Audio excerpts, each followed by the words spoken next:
할렐루야. 지난 시간 7-1편에 이어서 오늘 7-2편 스가랴서 7장 7-2편을 시작하도록 하겠습니다. 지난 1절로부터 14절까지의 그 말씀을 이제 좀 더 구체적으로 저와 여러분들이 함께 하시도록 그렇게 하겠습니다. 금식에 대한 교훈으로서 하나님께서 원하시는 신앙생활에 대해서 좀 더 구체적으로 이제 이 시간 함께 하시도록 하시겠습니다. 성경 그 구절은 첫 시간에 같이 보셨기 때문에 여기서는 약하고 그대로 이제 이 말씀에 대한 것을 전해드리기로 하겠습니다.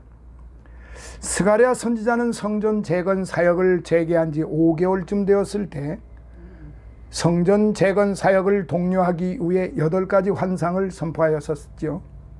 그리고 나서 다시 스가랴 선지자가 예언하게 된 때는 그로부터 2년여의 기간이 지난 다리오 왕 4년 9월 BC 518년이었습니다.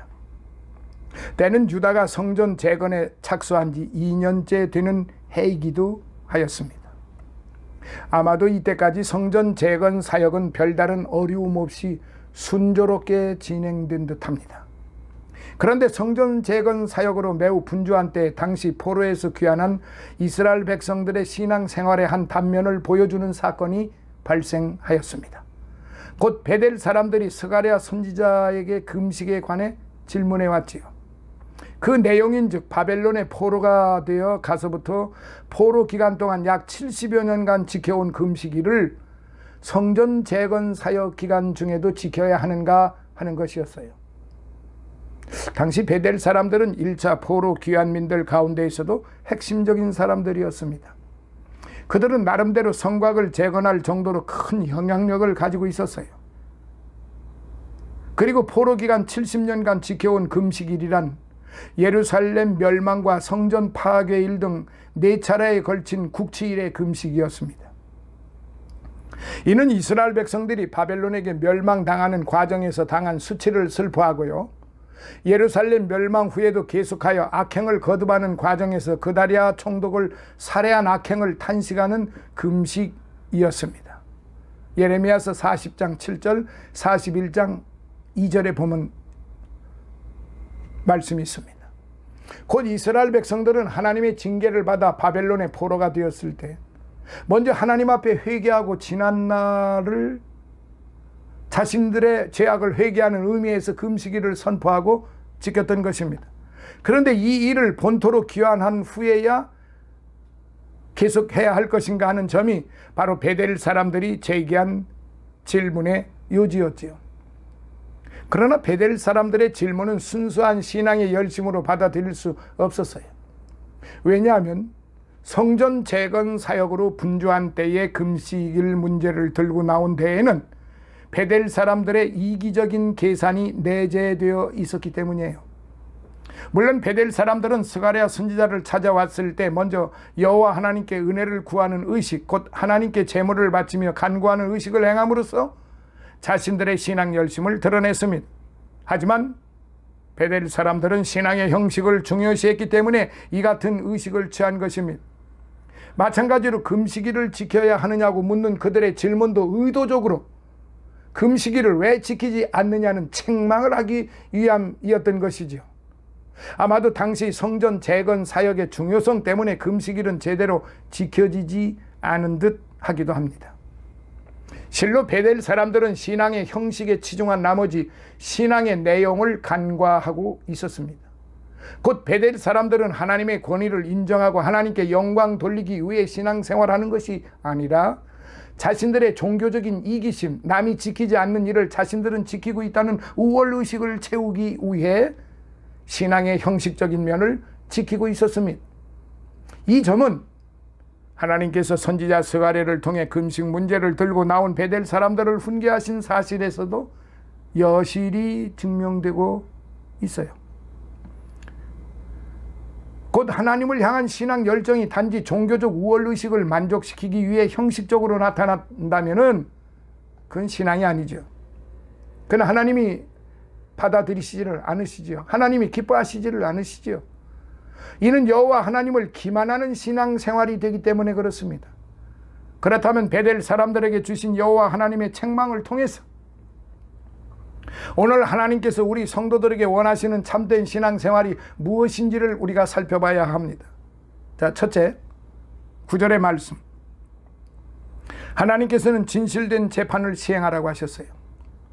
이는 곧 사회의 공의를 회복하라는 의미입니다. 사실 유대인들은 금식에서도 그랬지만 절기를 지킬 때에도 하나님보다는 자기들을 더 위하였습니다. 때문에 그들은 자기 중심적으로 살고 불의하게 자기 이익을 추구하다가 하나님 앞에서 징계를 받게 된 것이에요. 따라서 하나님은 만약 베델 사람들의 신앙 열심이 진실하다면 이스라엘이 멸망당하고 이방의 포로가 되는 수치를 당하기 전에 하나님의 말씀을 청종하지 않았느냐고 책망하셨습니다. 하나님께서는 이전에도 참된 금식에 대해 선지자들을 통해 가르치셨어요. 하지만 이스라엘 백성들, 특히 스가랴 선지자에게 따지러 달려온 베델 사람들이 속한 북이스라엘 백성들은 하나님의 권면을 불순종하다가 국가의 멸망이라는 수모를 겪고 바벨론 포로가 되는 징계를 받았던 것입니다. 실로 이스라엘은 사회의 구조적 모순과 약탈, 무고한 자와 약자에 대한 살해 등 국가적 불의와 불법을 자행하다가 하나님의 징계를 받아 멸망했던 것입니다. 때문에 이스라엘 백성들에게 가장 우선 요구되는 것은 여호와 하나님의 공의를 회복하고 실천하는 일이에요. 그래서 하나님께서는 공의가 가장 직접적으로 요구되는 재판에서 공의를 시행하라고 가르치신 겁니다. 곧 하나님께서 원하시는 참된 금식이란 금식의 형식에 있는 것이 아니라 금식하는 자들의 삶이 하나님의 거룩한 뜻에 합당한가에 대해서 좌우된다는 말씀이지요. 자, 9절로부터 10절 속에 두 번째, 하나님께서는 이웃사랑을 실천하라고 말씀하십니다. 이는 곧 자비로운 삶을 살라는 권면의 말씀입니다. 하나님께서는 스가랴 선지자를 통해서 베델 사람들에게 이웃사랑과 긍휼을 실천하라고 하셨어요. 이스라엘 사회는 전통적으로 고아와 과부와 나그네의 대표적인 3대 소외 계층이 살고 있습니다. 하나님께서는 바로 이들을 보살피라고 지시한 것입니다. 이스라엘 사회에서 고아와 과부와 나그네는 의지할 데 없는 불쌍한 사람들이었어요. 철저한 가부장제 사회에서 부모를 잃은 고아는 타인의 도움 없이 살아갈 수가 없어요. 과부 또한 남편이 없는 관계로 부양책이 막연한 사람이었습니다. 뿐만 아니라 나그네는 이스라엘 역사와 밀접한 관련이 있는데요. 이스라엘은 이방에서 계기된 경험을 가진 민족이었어요. 따라서 이스라엘은 자신들의 비참했던 처지를 생각하여 나그네 된 자들을 돌보아야 했습니다. 또한 오랜 유목 생활로 인해서 이스라엘은 나그네를 환대하는 풍속을 가지고 있었습니다. 그럼에도 불구하고 이스라엘 백성들은 이기심과 탐욕으로 의지할 데가 없는 고아와 과부와 나그네를 압제하고 수탈하였던 것입니다. 욕심을 갖게 되면서 이스라엘 사회는 급속도로 이기적인 사회가 되었으며 자기 중심적인 삶의 영향으로 이웃사랑을 찾아볼 수 없게 되었다는 말이죠. 그러므로 이스라엘 백성들이 하나님 앞에서 회개하였다면 이들 소외된 계층, 불쌍한 이웃에 대해 자비를 베풀고 긍휼을 행하는 삶을 살아야 했었습니다. 그러나 그렇게 하지 않았습니다. 그래서 하나님께서 책망을 하시는 거죠. 너희들은 그렇게 너희들이 원하는 것을 하지도 않고 금식에 대한 의식만을 강요하느냐, 이것이죠. 하지만 스가랴 선지자에게 찾아온 베델 사람들은 이웃 사랑이나 긍휼을 베푸는 삶을 전혀 실천하지 않았던 듯합니다. 그도 그럴 것이 긍휼을 베푸는 삶은 아무나 할 수 있는 것이 아닙니다. 하나님 중심으로 살며 하나님 앞에서 그 은총을 감사할 때 가능하다는 말입니다. 그런데 베델 사람들은 하나님을 향한 종교적 열심이 형식에 불과했고 그 내용에 있어서는 여전히 이기심과 명예욕으로 가득 차 있었으니 자비로운 삶을 살 수 있었겠습니까? 하나님께서는 바로 이러한 점을 지적하사 이웃사랑을 실천하라고 권면하신 거예요. 자, 세 번째 11절. 하나님께서는 하나님의 말씀에 귀 기울이고 청종하라고 하셨습니다. 공의를 행하고 자비로운 삶을 살라는 하나님의 권면은 마지막 세 번째 명령, 즉 하나님의 말씀에 대해 순종하라는 한마디에 다 포함될 수 있습니다. 그러나 이스라엘의 멸망 원인이 무엇이었습니까? 그들은 하나님의 말씀을 무시하고 청종하지 않으며 오히려 하나님의 말씀을 증거하는 선지자들을 박해하지 않았습니까? 실로 이스라엘의 멸망 원인은 여호와 하나님의 긍휼에 찬 권면을 무시하고 거룩하신 하나님을 대적한 죄악 때문이었던 것입니다. 그러므로 이스라엘 백성들의 당면 과제는 하나님의 말씀을 청종할 것인가 아니면 여전히 하나님의 말씀을 무시할 것인가 하는 점이었어요.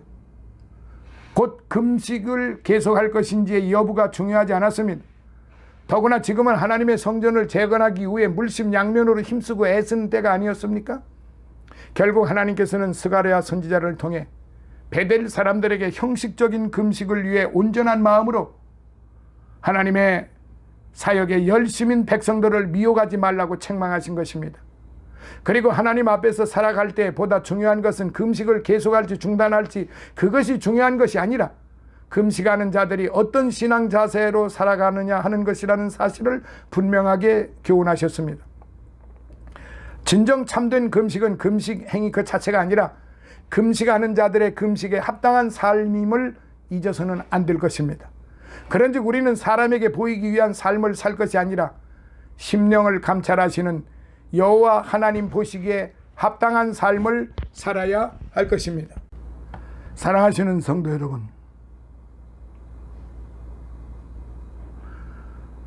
지금까지 우리는 금식 문제로 파생된 이스라엘 백성들의 그릇된 신앙생활에 대해 살펴보았습니다. 그리고 하나님으로부터 온전한 신앙생활에 대한 교훈도 들었습니다. 그러나 이 모든 말씀이 단지 공허한 울림으로 끝나버린다면 우리에게 무슨 유익이 있겠습니까? 이스라엘 백성들은 하나님의 말씀에 대해 이같이 취급하다가 멸망당하지 않았습니까? 그러므로 우리는 오늘 하나님께서 스가랴 선지자를 통해 주신 말씀을 우리 신앙생활 속에서 실천하는 성도들이 되어야 할 것입니다. 실로 하나님께서 원하시는 신앙생활이란 하나님의 말씀을 청종하고 이웃사랑을 실천하는 삶임을 잊어서는 아니 되는 것입니다.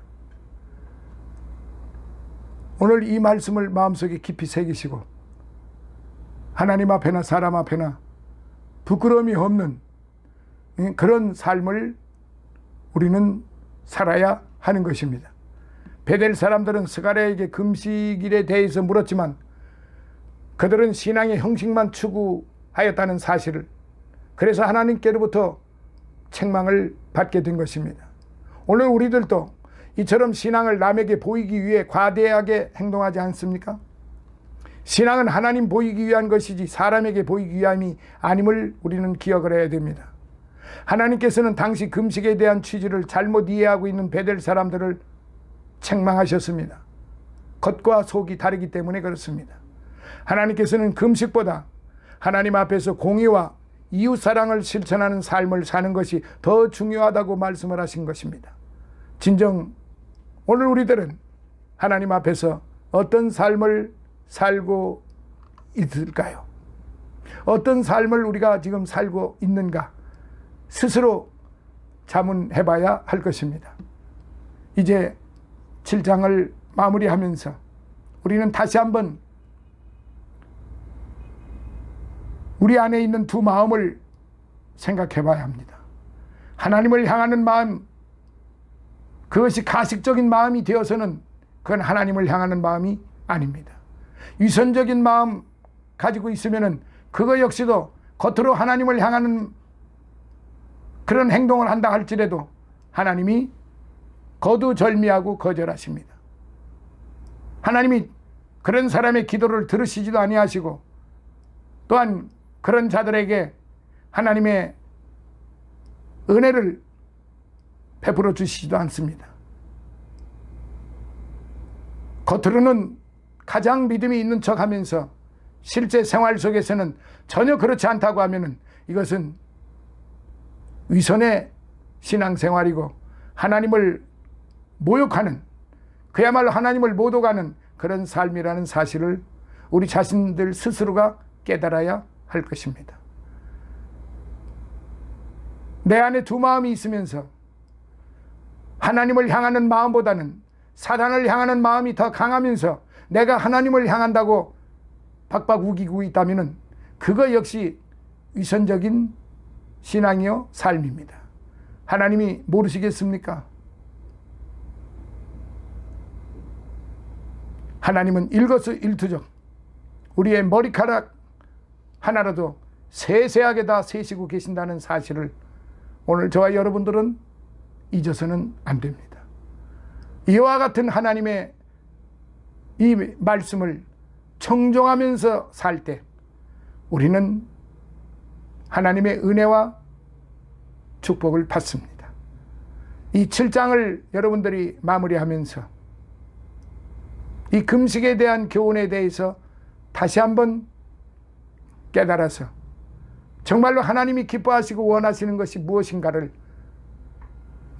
다시 한번 깊이 명심하고 하나님을 영화롭게 해드리는 하나님의 말씀에 청종하고 그 말씀에 따라 순종하는 삶을 살아가는 저와 여러분이 되시기를 예수님 이름으로 축원합니다.